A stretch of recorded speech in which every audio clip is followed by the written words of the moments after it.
Shout out in your business, bruh.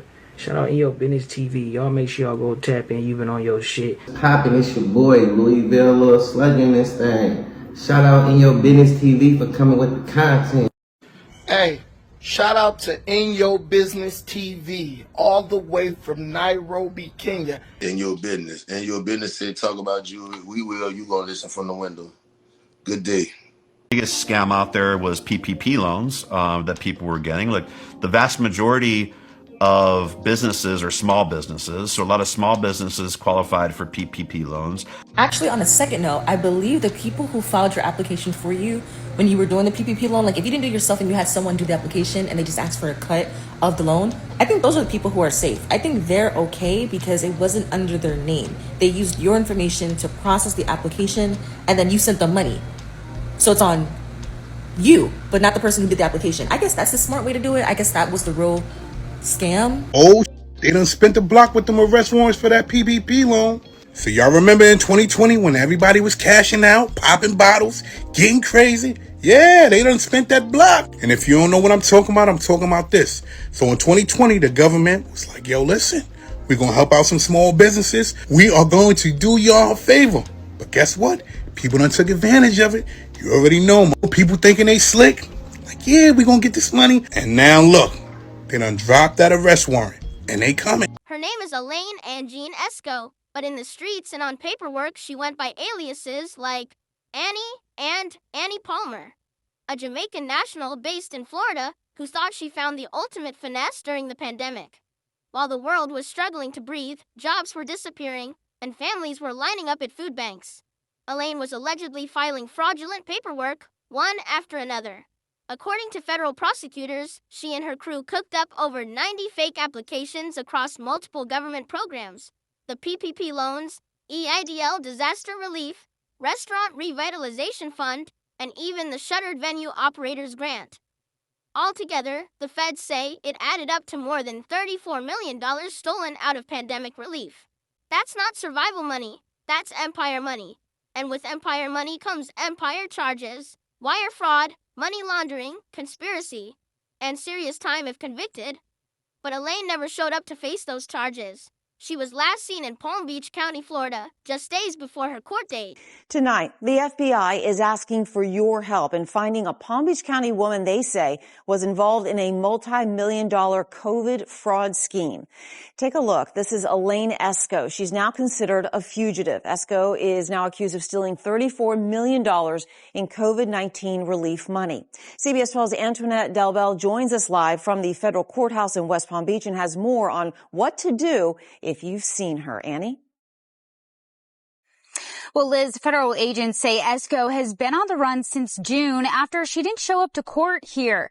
Now, she was indicted just months after getting out of jail earlier this year on similar charges for wire fraud. 40-year-old Elaine Escoe, seen here smiling with family and friends, is wanted by the FBI. The fugitive, who also went by the alias Annie Palmer, is accused of pocketing COVID relief money totaling $34 million. Federal agents say she and others were part of an elaborate scheme involving wire fraud and money laundering.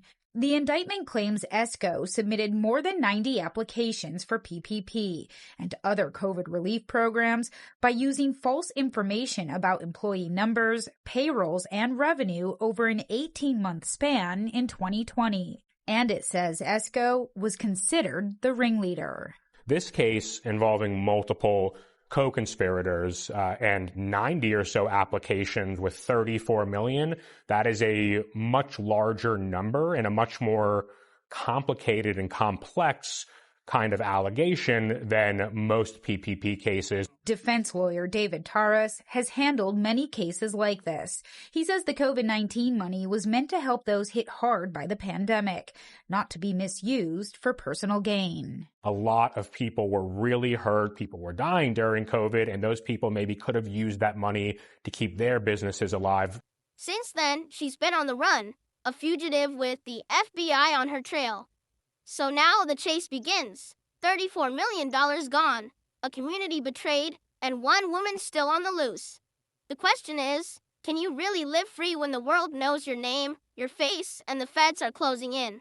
This whole situation is a reminder of just how dangerous that quick money mentality really is. On the surface, $34 million sounds like freedom. Sounds like you beat the system. But the reality is, when you play with government money, especially during a national crisis, the consequences hit harder than anything you could imagine. We're talking about decades in prison, families torn apart, reputations destroyed forever. You don't just lose the money, you lose your life as you know it. Elaine Escoe went from living the dream to living on the run, indicted, facing federal time with the FBI plastering her name and face across the country. But here's the wild part. She touched so much money, moved it through so many channels, and stashed it in so many ways that she might be in a position most fugitives never are. With millions allegedly at her disposal, she could vanish, disappear off the map, and make it almost impossible for law enforcement to catch up. That's the stress of it all. She has two options, and both are heavy. Either she turns herself in and faces decades behind bars, or she stays on the run, always looking over her shoulder, always wondering if the knock on the door is the FBI coming to take her away. And trust me, that ain't no way to live. This situation should be a lesson.